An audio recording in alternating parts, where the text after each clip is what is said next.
آخر اس دل کی صفائی کیسے کی جائے؟ کون سا صابن، کون سا سرف، کون سا پانی لے کر کے اس دل کو دھوئیں تو صاف ہوگا؟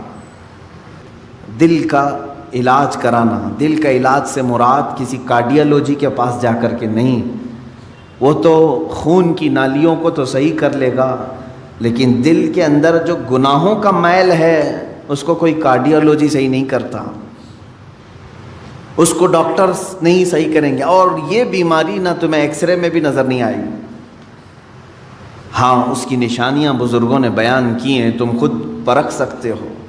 اگر قرآن پڑھنے میں دل نہیں لگتا ہے تو سمجھ لو کہ دل کالا ہو رہا ہے، مسجد میں زیادہ دیر بیٹھنے میں دل نہیں لگتا ہے تو سمجھ لو کہ دل کالا ہو چکا ہے، اللہ کی راہ میں خیرات کرنے سے دل ہاتھ نہیں اٹھتا تو سمجھ لو کہ دل پورا کالا ہو چکا ہے۔ ایسی نشانیاں بہت ساری ہیں۔ آیات قرآنیاں پڑھی جا رہی ہیں، سننے کا شوق نہیں، لیکن وہی گانے گھنٹوں سنتا ہے، یہ دل کے کالے ہونے کی علامات۔ تھوڑی دیر اپنے والدین کو دیکھ نہیں سکتا، لیکن گھنٹوں غیر محرم عورتوں کو دیکھنے کا شوق ہے۔ کلام پاک کو تھوڑی دیر کے لیے نظر بھر کر کے دیکھنا نہیں چاہتا، لیکن موبائل میں گھنٹوں بیٹھا رہتا ہے۔ یہ تمام چیزیں دل کے سیاہی کی علامات ہیں میرے عزیز۔ اگر علاج نہیں کیا تو یہ پتھر ہو جائے گا، یہ پتھر ہو جائے گا، اور پھر اس کا علاج بھی نہیں ہو پاتا۔ اسی طرح مرے دل کے ساتھ دنیا سے وہ چلا بھی جاتا ہے۔ آخر اس دل کی صفائی کیسے کی جائے؟ کون سا صابن، کون سا سرف، کون سا پانی لے کر کے اس دل کو دھوئیں تو صاف ہوگا؟ نہیں میرے عزیزو، یہ دل صرف اور صرف اللہ کے ذکر سے پاک ہوتا ہے۔ قرآن نے کہہ دیا الا بذکر اللہ تطمئن القلوب، تو اس دل کی صفائی جو ہے اللہ کے ذکر سے ہے۔ اب ایک بڑی بات میں آپ کو بتاؤں، فقہ کا ایک قاعدہ ہے، قانون ہے، شریعت کا ایک مسئلہ ہے، زمین پر اگر نجاست پڑ گئی کیسے پاک کریں گے آپ؟ کھلی زمین تھی، گوبر پڑا ہوا ہے، پاک کرنے کا طریقہ، ہر چیز کو پاک کرنے کا طریقہ الگ الگ ہے، مسائل آپ پڑھیں گے تو سمجھ میں آئے گا۔ کپڑے پر لگے تو دھونا ہے، بدن پر لگے تو دھونا ہے، برتن پہ لگے تو دھونا ہے، الگ الگ طریقے ہیں سب نجاستوں کو پاک کرنے کا۔ کپڑے پر اگر نجاست لگی ہے تو 3 مرتبہ دھونا ہے آپ کو۔ کوئی غلیظ نجاست لگ گئی تو، نجاست کی بھی 2 قسمیں ہیں، خفیف اور غلیظ۔ غلیظ کا مطلب جیسے پیشاب، پاخانے وغیرہ، خفیف کا مطلب حلال پرندوں کی بیٹ وغیرہ۔ تو یہ نجاست کو دھونے کے الگ الگ طریقے ہیں، لیکن ان میں سے اگر کہیں زمین پر نجاست لگی تو اسے کیسے دھوئیں گے آپ؟ کھلی زمین، میدان ہے باہر، اور نجاست گر گئی ہے، اس کے پاک کرنے کے 2 طریقے بزرگوں نے لکھے ہیں، فقہاء کرام نے لکھے ہیں۔ پہلا طریقہ یہ ہے کہ بارش اتنی آ جائے کہ وہ نجاست بہہ جائے، بارش اتنی آ جائے، توجہ ہے نا، زمین کے پاک ہونے کے 2 طریقے ہیں۔ بارش اتنی آ جائے کہ نجاست وہ بہہ کے چلی جائے۔ دوسرا طریقہ ہے یا تو دھوپ اتنی زیادہ پڑ جائے کہ وہ نجاست سوکھ کر کے ختم ہو جائے، وہ زمین پاک ہو گئی۔ یا تو بارش سے زمین پاک ہوگی یا تو دھوپ سے زمین پاک ہوگی۔ یہ 2 قاعدے ہیں شریعت کے۔ نجاست یا تو بہہ کے چلی جائے یا سوکھ کر کے چلی جائے، سوکھ کر کے جب ختم ہو گئی تو زمین پاک ہو گئی۔ اب آئیے میں یہ بات کیوں بتا رہا ہوں آپ کو۔ مشہور صوفیہ اکرام نے فرمایا، اے بندے، اسی طرح تیرے دل کی جو زمین ہے اس پہ اگر گناہوں کی نجاست لگ جائے تو اسے بھی دھونے کے 2 طریقے ہیں، اسے پاک کرنے کے 2 طریقے ہیں۔ جس طرح زمین بارش کے برسنے سے پاک ہو جاتی ہے، اسی طرح تیرے دل کی زمین اللہ کے ذکر سے پاک ہوگی۔ اللہ کا ذکر برسات ہے، یہ بارش ہے، قرآن کی تلاوت بارش ہے۔ جیسے ہی بندہ ذکر کرنے لگتا ہے اس کے قلب پر اللہ کے انوار برسنا شروع ہو جاتے ہیں، وہ نجاست بہہ کے چلی جائے گی۔ اور دوسری، وہ آج کے زمانے میں مشکل ہے، اگر دل کی زمین نجاست سے ملوث ہو گئی ہے، ناپاک ہو گئی ہے، ایک طریقہ میں نے زمین کا بتایا بارش کا، دوسرا طریقہ ہے دھوپ کا۔ دل کی نجاست کو دھونے کے لیے ایک ذکر الہی کی برسات یا تو پھر شیخ کامل کی نگاہوں کی گرمی سے، شیخ کامل کے نگاہوں کی گرمی سے نجاست پاک ہو سکتی. یہ دو طریقے ہیں. شیخ کامل کا حصول معمولی بات نہیں ہے، اس میں برسا برس لوگ تلاش میں لگانا چاہیے. لیکن یہاں تو آج حال یہ ہے کہ کہیں سے کوئی بھٹک کے پیر میرے گھر آ جائے میں اس کا دامن پکڑ لوں گا. در حقیقت جسے اپنے بیماریوں کو صحیح کرنے کی طلب ہے وہ سچے پیر کی تلاش میں گھومتا پھرتا رہے گا، یہ نہیں کہ بازار میں بیٹھ کر کے انتظار کرے گا. اسے تو ڈھونڈتے رہنا چاہیے کنٹینیو کہ کہیں مجھے شیخ کامل ملے جو میرے دل کے مرض کا علاج کرے، جس کے پاس بیٹھوں تو مجھے گناہوں سے نفرت پیدا ہو جائے اور میرے دل کے اندر گناہوں کی جو نجاست ہے اس کی نگاہوں کی گرمی سے دھل جائے. اور یہ دو چیزیں ہوتی رہی ہیں. آپ کو میں یہ دونوں چیزیں اگر سناؤں، بابا فرید الدین گنج شکر رحمۃ اللہ تعالی علیہ یہ خود جو ہے اپنے، ظاہر سی بات ہے قلب میں ان کے نجاست کی بات تو میں نہیں کروں گا، لیکن انہوں نے 12 سال کنٹینیو ایک جنگل میں کھڑے ہو کر کے ذکر کیا. ان کے جسم پر بیلیں لپٹ گئی تھیں، وہ درختوں میں چھپ گئے تھے، لوگ پہچانتے بھی نہیں تھے. 12 سال تک وہاں رہ گئے اور ذکر الہی میں مشغول تھے. اور اس کے بعد ان کے مرید صادق محبوب الہی نظام الدین اولیاء رضی اللہ تعالی جو حضرت خواجہ فرید الدین گنج شکر کے مرید بھی ہیں، خلیفہ بھی محبوب الہی، ان کا حال یہ تھا کہ یہ اپنے شیخ کی نگاہوں سے، صرف بابا فرید نے صرف ان کے قلب پر نگاہ ڈالی اور ان کی دنیا بدل گئی تھی. اور پھر وہ اس راستے پر ایسے آئے کہ اپنے وقت کے قطب بن گئے.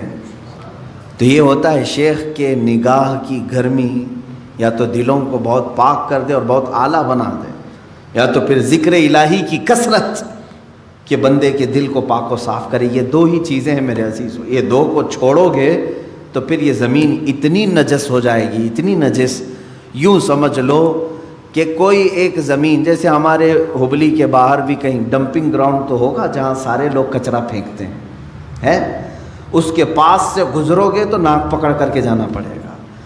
ایک وقت ہمارے دلوں کا بھی ایسا آتا ہے کہ اتنی نجاست اس میں آ جاتی ہے کہ فرشتے قریب آنے سے کراہت محسوس کرتے ہیں، نہیں آتے فرشتے.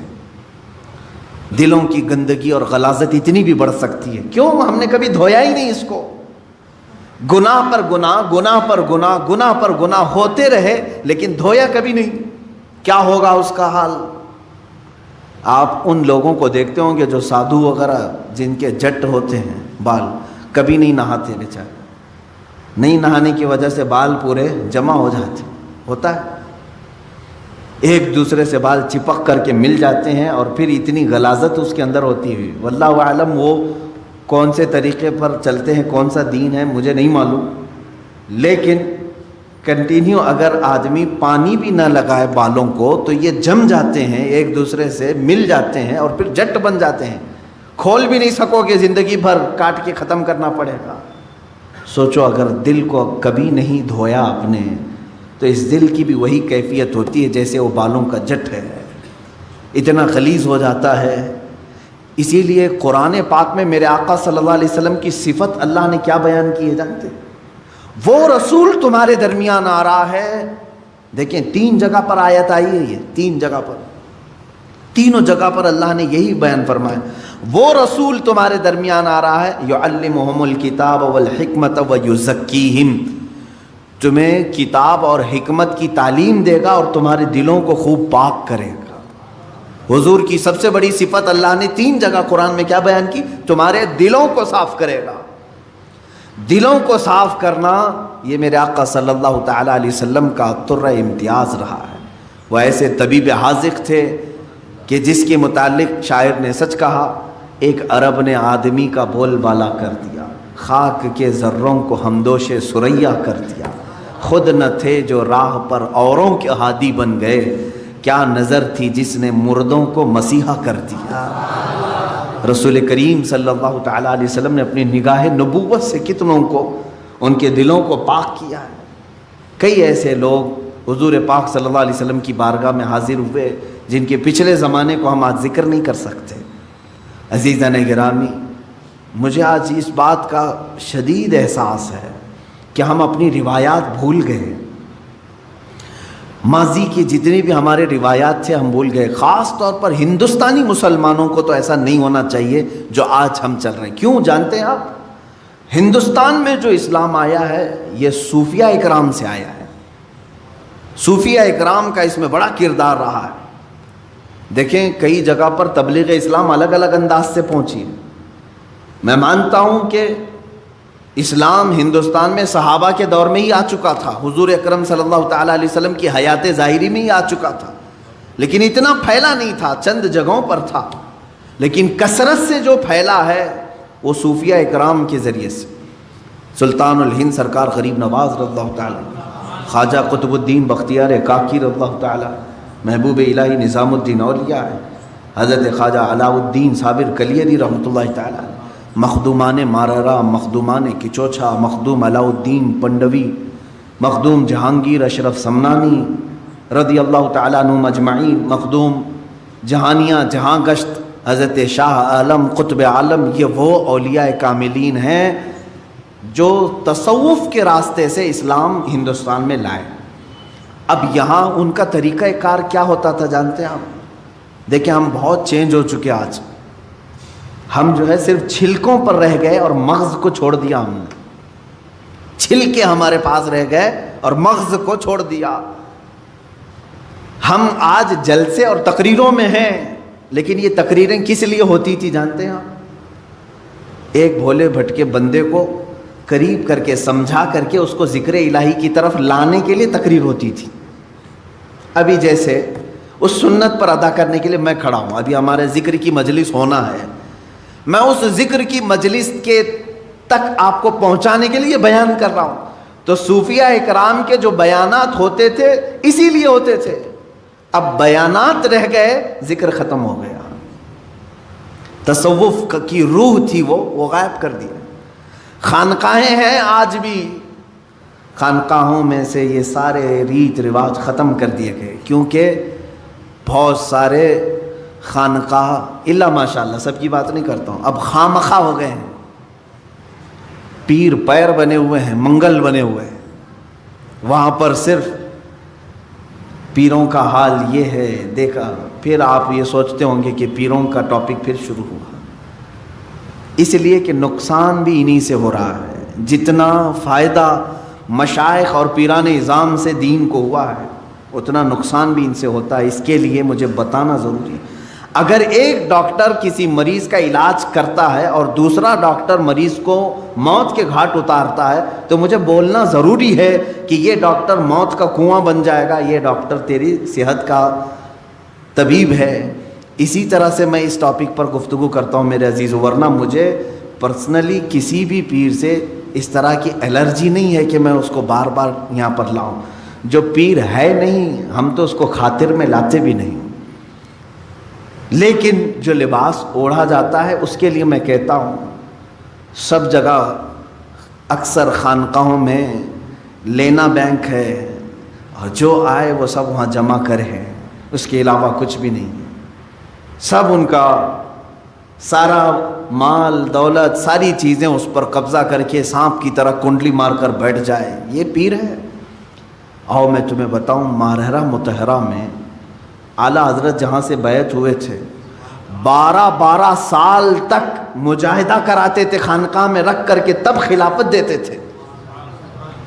10 سال 11 سال 12 سال اور الگ الگ انداز کے ذکر کرائے جاتے تھے، ان کو پیاسا رکھا جاتا تھا، بھوکا رکھا جاتا، اور اگر کوئی یہ برداشت نہ کرے تو اسے کہتے تھے خدا حافظ آپ جائیے، اس راستے کے آپ مسافر نہیں۔ سید آل رسول مارروی رحمۃ اللہ تعالیٰ علیہ جو اعلیٰ حضرت کے پیر و مرشد ہیں، ان کے پاس ایک صاحب آئے، انہوں نے کہا کہ حضور آپ کی خلافت چاہیے ہم کو، اور تصوف کے سلوک کے راستے پر میں چلنا چاہتا ہوں۔ کہا آپ آج ہی تو آئے ہیں، مہمان ہیں، آپ آج رہیے، کل بات کریں گے۔ ان کو گھر پر ٹھہرائے، خانقاہ میں کمرے بنے ہوتے تھے، خادم سے کہا کہ مچھلی بھون کر کے اچھی طرح سے فرائی کر کے ان کو پیش کرنا، خوب مچھلی کھلاؤ، باقی کچھ بھی مت کھلاؤ، آج یہ ہمارے مہمان ہیں۔ خادم سے کہا لیکن پانی مت دینا۔ اس نے مچھلی خوب کھلایا، پانی کا ایک گلاس بھی نہیں دیا۔ پیر و مرشد نے کہا تھا مچھلی کھلا کر کے کمرے کا دروازہ باہر سے لاک کر دینا اور تم چلے جاؤ۔ رات کو مچھلی کھلایا انہوں نے، پیٹ بھر کر مولانا صاحب نے مچھلی کھائی اور پانی نہیں ملا۔ وہ چیختے رہے، چلاتے رہے۔ مچھلی جب پیٹ میں جاتی ہے تب بھی پانی مانگتی ہے، بہت تیز پیاس لگتی ہے، کیونکہ وہ پانی میں رہنے والی چیز ہے۔ جب پیٹ میں جاتی ہے تو تب بھی اسے پانی کی ضرورت ہے۔ وہ تڑپنے لگے، پکارا پکارا پکارا، کوئی نہیں آیا۔ چلانے بھی لگے، یہ کون سی مہمان نوازی ہے، یہ کیا کر رہے ہیں؟ وہ بیچارے رات بھر اسی طرح پیاس کی شدت میں تڑپتے رہے۔ صبح ہو گئی، پارا گرم تھا۔ صبح کے وقت خادم نے دروازہ کیا کھولا کہ اس پر حملہ کر دیا۔ کہا کہ یہ بھی کوئی مہمان نوازی ہے، یہاں پر لا کر کے مچھلی کھلایا، پانی نہیں دیا، میں رات بھر تڑپتا رہا، کہاں ہے حضرت تمہارے؟ حضور بیٹھے ہوئے تھے، سید آل رسول رحمۃ اللہ علیہ، وہ چیختے چلاتے ہوئے آئے۔ کہا کہ یہ کیسی بدتمیزی ہے ہمارے ساتھ، آپ نے ہمارے ساتھ ایسا کیا۔ بس حضرت نے فرمایا نرم ہو جائیں، نرم ہو جائیں، آپ بیٹھ جائیں۔ اس کے بعد ان کو پانی پلایا گیا۔ ان کو نذرانہ دے کر کے حضرت نے کہا کہ ٹھیک ہے اب آپ جا سکتے ہیں، آپ جا سکتے ہیں۔ انہوں نے کہا یہ کل رات کیا ہوا؟ کہا اس راستے کی پہلی پیاس برداشت نہیں کر سکے اور ذکر کے اور خلافت کے بوجھ کو کیسے اٹھا پاؤ گے؟ اب خلافت اتنی آسان کر دی گئی کہ ہول سیل مل رہی ہے، ایک کی لینے جاؤ 10 کو دے دیا جائے گا۔ عزیزان گرامی، اولیاء کاملین کے میں بات کہاں سے چھیڑا ہوں، میری بات یہ تھی کہ ہندوستان کے مسلمانوں کو کم سے کم مغز تصوف کو بھولنا نہیں چاہیے تھا، کیونکہ ہمارے ہاں اسلام آیا ہی اس راستے سے تھا۔ جانتے ہیں کہ صوفیہ اکرام اسلام کی تبلیغ کرتے تھے تو سب سے پہلے ذکر کی تلقین کرتے تھے۔ اتنے اذکار تمہارے گھر گھر میں ذکر کی آواز آتی تھی، گھر گھر میں۔ محبوب الہی نظام الدین اولیاء رحمۃ اللہ تعالی علیہ کے زمانے میں ہی یا ان کے بعد غالباً حضرت اورنگزیب رحمۃ اللہ علیہ کے زمانے میں، مجھے خیال نہیں پڑتا ہے، اورنگزیب ہاں چونکہ وہ شریعت کے بہت زیادہ پابند تھے، ان کے زمانے میں ایک بزرگ یا محبوب الہی ہوں جو بھی ہوں، دلی میں وہ اپنے چند مریدین کو لے کر خیمے کے اندر بیٹھے ہوئے تھے۔ خیمہ جانتے ہیں نا، ٹینٹ، 4 کونوں کو باندھا جاتا تھا زمین سے، زمین میں کوئی موٹا سا کیل گاڑ کر کے اس پہ خیمے کی رسیاں گاڑ کر کے رکھتے تھے۔ یہ عارضی ٹینٹ جیسے آدیواسی لوگ یا خانہ بدوش لوگ باندھتے، وہ بزرگ دلی میں خیمہ باندھ کر کے اپنے مریدین کو تلقین کر رہے تھے، اور وہاں سماع کی محفل چل رہی تھی، محفل سماع۔ محفل سماع کا مطلب یہاں بہت سارے لوگ دھوکے میں آ جاتے ہیں، ڈانس کرنے کو، رقص کرنے کو سمجھتے ہیں محفل سماع۔ بے وقوفو، تم نے اولیاء کاملین کی دھجیاں اڑانا شروع کی ہیں۔ قوالی جس طرح سے رقص اور ڈانس کر رہے، یہ محفل سماع نہیں۔ محفل سماع تو وہ تھی کہ ان کو اگر چاقو بھی مار دی جاتی تو انہیں خبر نہیں ہوتی تھی۔ محفل سماع میں کیونکہ جو حقیقی کلام پڑھے جاتے تھے اور صاحب جو پڑھنے والے ہوں باشرہ ہوتے تھے، محفل میں بیٹھنے والے اہل دل ہوتے تھے، یا نمازوں کا ٹھکانہ نہیں ہے اور سماع سے کہاں لطف آئے گا۔ ہاں یہ ان لوگوں کو دیکھیں آپ، یہ جتنے بھی جھومتے رہتے ہیں، ہا ہو کرتے ہیں، ڈانس کر رہے ہیں، ان کے سامنے قرآن کی 2 سورتیں پڑھو، دیکھو کوے کی طرح بیٹھے رہیں گے۔ میاں اللہ کا کلام تیرے دل پہ اثر نہیں کیا، ایک آدمی ایک شاعر کی بات پر تو جھومنے لگ گیا، کیسی نا انصافی ہے، کیسی نا انصافی ہے۔ جو تیرا خالق بیان کر رہا ہے وہ کلام ربانی، کبھی سننے کا دل نہیں کرتا تجھے؟ قرآن مقدسہ سنتے ہونا یہ چاہیے کہ رونگٹے کھڑے ہو جائیں۔ ہاں یہ اور بات ہے کہ ہمیں اشعار اردو کے سمجھ میں آتے ہیں تو ٹھیک ہے ہم جھومتے ہیں، لیکن یہ اس کو جو سما کہا جا رہا ہے وہ غلط ہے. سما کیا تھا وہ میں آپ کو بتاؤں. اصلی سما دلی کے وہ بزرگ اپنے مریدین کے ساتھ بیٹھے ہوئے ہیں, سما میں مشغول تھے. سما ایک طرح کا ذکر الہی ہے, اللہ کی حمد بیان کی جاتی تھی اشعار میں. بادشاہ وقت کا ایک نگران تھا, وہ بڑے عالم دین تھے. انہوں نے کہا تھا کہ کوئی بھی اس طرح کے حرکتیں نہیں ہونی چاہیے, کہیں پر بھی طبلے بج رہے ہوں, باجے بج رہے ہوں, یہ سب ان کے ہاں الاؤڈ نہیں تھا. اس زمانے میں جو بادشاہ تھے وہ شریعت کے بہت پابند تھے. تو ان کے نگراں نے پولیس کو حکم دے دیا کہ دیکھو اس میں ایک فقیر بیٹھا ہے, 10-12 مریدین ہیں, یہاں سما چل رہا ہے, اس کیا کریں. انہوں نے حکم دیا کہ چاروں رسیاں کاٹ دو, خیمہ ان کے اوپر گر جائے. لکڑیوں کا خیمہ ہوتا تھا. پولیس گئی, ان کی چاروں خیمے کے جو رسیاں تھیں سب کو کاٹ دیا. چاروں رسیوں کو کاٹا, وہ خیمہ جو ہے اسی طرح سے ہوا میں معلق رہا, ان کے اوپر کسی کے اوپر بھی نہیں گرا, کسی پر نہیں گرا. تب اس نگراں نے بادشاہ کے جو نگراں تھے انہوں نے کہا چھوڑ دو اس جماعت کو, یہ حقیقی سما میں مشغول ہے, یہ حقیقی ذکر میں مشغول ہے. ذکر الہی کی برکت یہ ہے میرے عزیزو کہ ایک مقام ایسا آتا ہے کہ اگر آپ صحرا میں کھڑے ہو کر, میدان میں کھڑے ہو کر ذکر کے اس مقام کو جب پہنچیں گے, تب کی بات کر رہا ہوں, اگر آپ نے ذکر کرنا شروع کیا اڑتے ہوئے پرندے رک جائیں گے ذکر کے موقع پر. ہاں لیکن زبان میں وہ تاثیر آنی چاہیے. وہ کب آئے گی؟ جب دل پاک ہوگا. یوں سمجھ لیں کہ ایک حوض ہے اور ٹوٹیاں ہیں. حوض میں گندا پانی ہو تو ہر ٹوٹی میں سے گندا پانی نکلتا ہے, حوض میں پاک پانی ہو تو ہر ٹوٹی سے پاک پانی. یہ دل حوض ہے, اس کو پاک کرو گے تو ہاتھ سے بھی اچھے کام ہوں گے, آنکھ سے بھی اچھے, منہ سے, زبان سے بھی اچھے, پیروں سے بھی اچھے کام ہوں گے. یہ سب ٹوٹیاں ہیں. اور یہیں اگر ناپاکی بھری ہے تو زبان کھلے گی تو غلاظت, آنکھ اٹھے گی تو غلاظت, ہاتھ اٹھے تو غلاظت. یہ ساری بیماریوں کی جڑ یہ دل کے اندر موجود ہے. اس دل کی پاکی اشد ضروری ہے. 2 چیزیں میں نے بتایا, اس دل کی زمین کو نرم کرنا ہو, پاک کرنا ہو, ذکر الہی کی بارش ہونی چاہیے یا شیخ کامل کی نگاہوں کی گرمی ہونی چاہیے. بس یہ 2 چیزیں دل کو پاک کرتی ہیں. عزیزان گرامی, یہ دونوں چیزوں سے آج ہم عاری ہیں. نہ ہم ذکر کر رہے ہیں اور نہ کسی شیخ کی صحبت میں بیٹھ رہے ہیں. ہم کسی شیخ کی صحبت میں بیٹھنے کا بھی وقت نہیں نکال پاتے. اللہ والوں کی صحبت میں بیٹھنا دلوں کو نرم کرتا ہے. امام غزالی رحمۃ اللہ علیہ فرماتے ہیں تم 100 رکعت اگر نماز پڑھنے کے لیے کھڑے ہو جاؤ, اس سے بہتر ہے کہ کسی اہل دل کی بارگاہ میں 1 منٹ کا وقت گزارو, کیونکہ یہاں دلوں کی پاکی ہوتی ہے. وہاں شیطان غرور لاتا ہے, تکبر لاتا ہے تمہاری عبادتوں کا.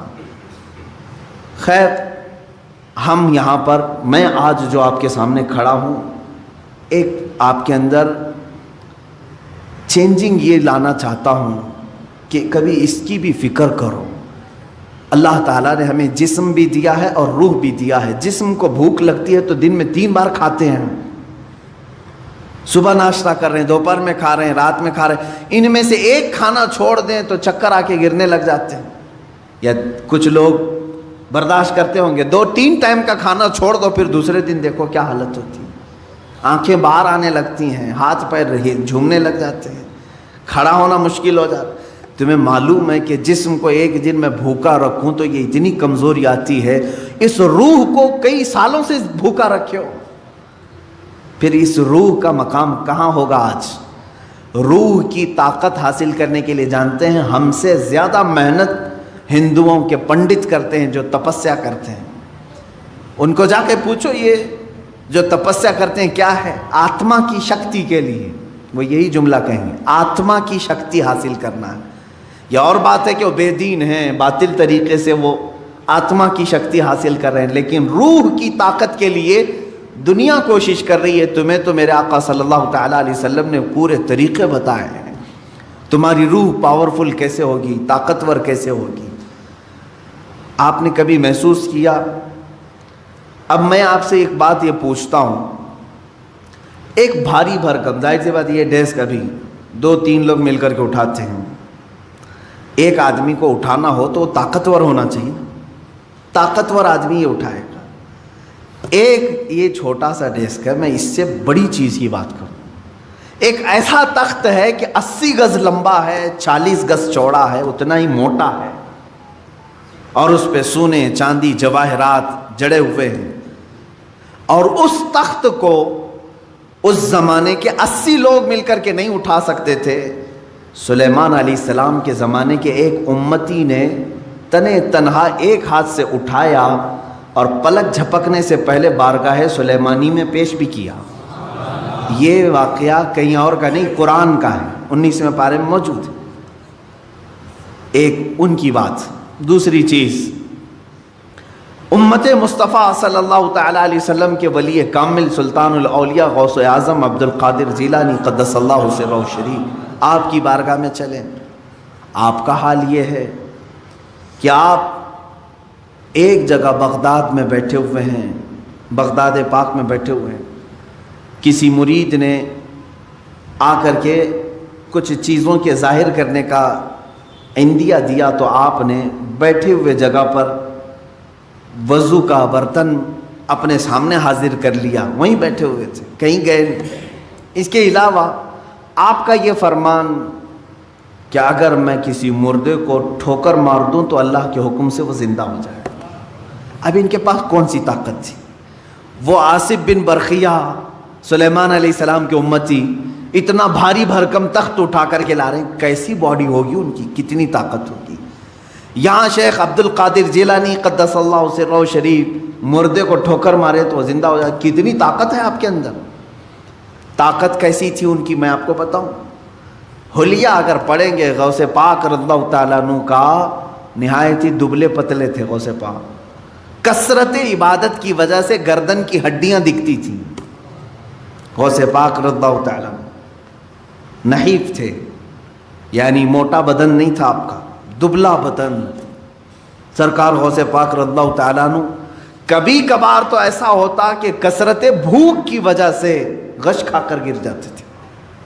یہ جسمانی طاقت کی بات کر رہا ہوں۔ تو پھر ایسے کمزوری ہے اگر جسم کے اندر، ایسا نحیف شخص ہے کوئی اور وہ اتنا بڑا کام کر کے دکھائے کہ ٹھوکر مارے تو مردہ زندہ ہو، یہ کون سی طاقت ہے؟ سمجھ میں آیا کہ میرے عزیزوں، ساری طاقتیں جسم کی نہیں ہوتی، کچھ طاقت روح کی بھی ہوتی ہے۔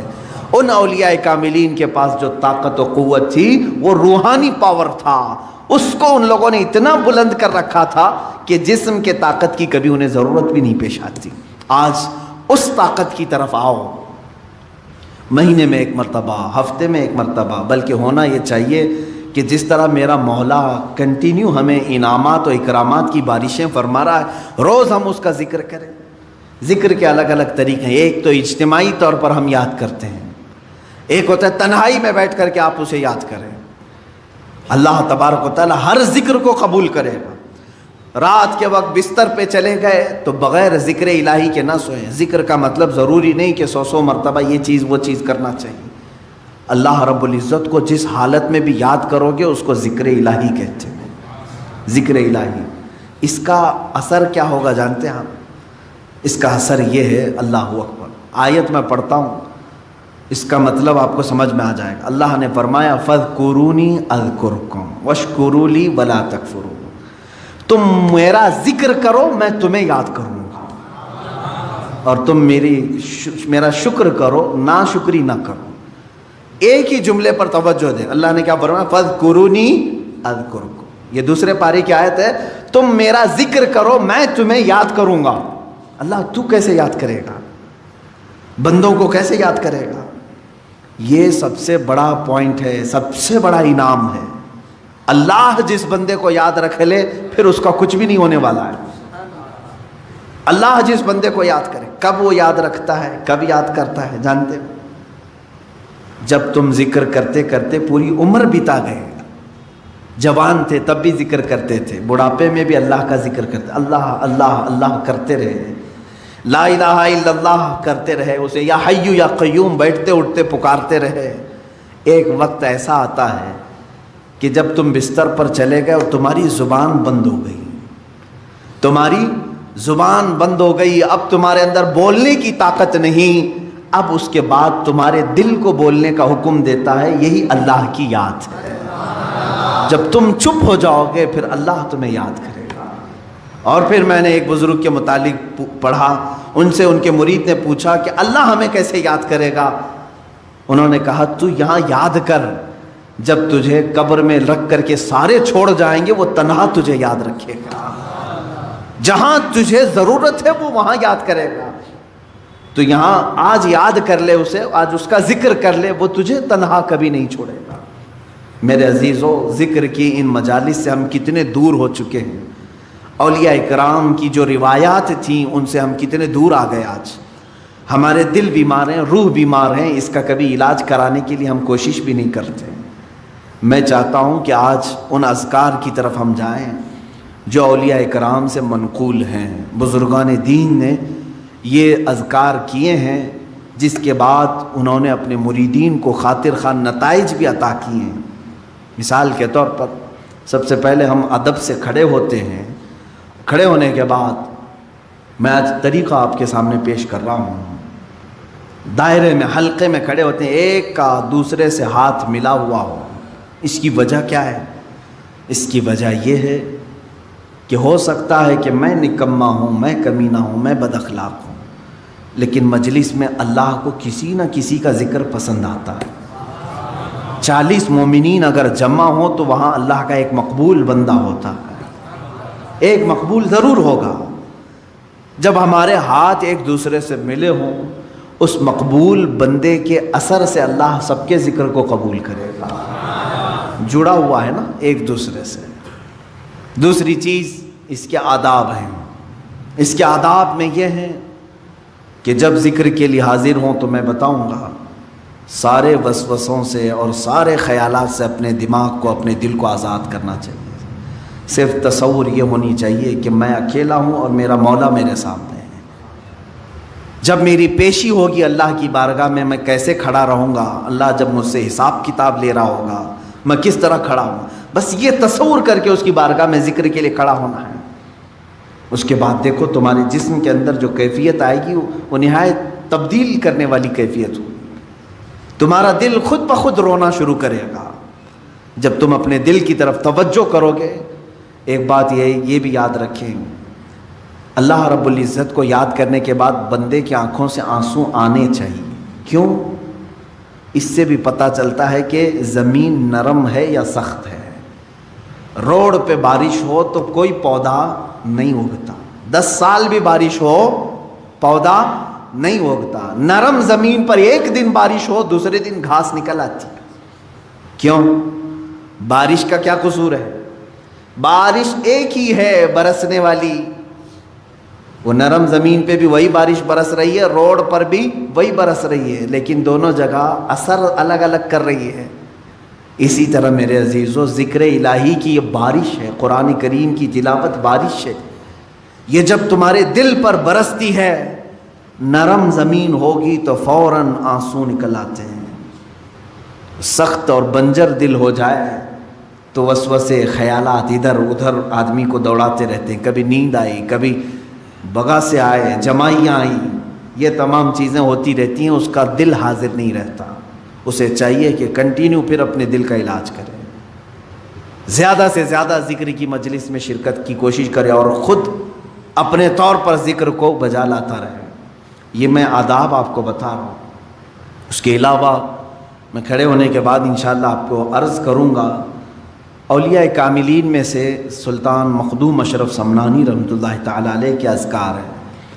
حضرت سلطان باہو رحمۃ اللہ تعالیٰ علیہ جو ہر لفظ پر ہو کہتے تھے، ان کے نعتیہ کلام ہے، ان کے حمد کے پوری کتاب ہے، ایک شعر بھی ایسا نہیں ہے جس میں آخر کا حرف ہو نہ ہو۔ ہر شعر ختم ہوتا ہے لفظ ہو پر، جس کا مطلب ہوتا ہے صرف وہی ہے اور کوئی نہیں، صرف وہی ہے اور کوئی نہیں۔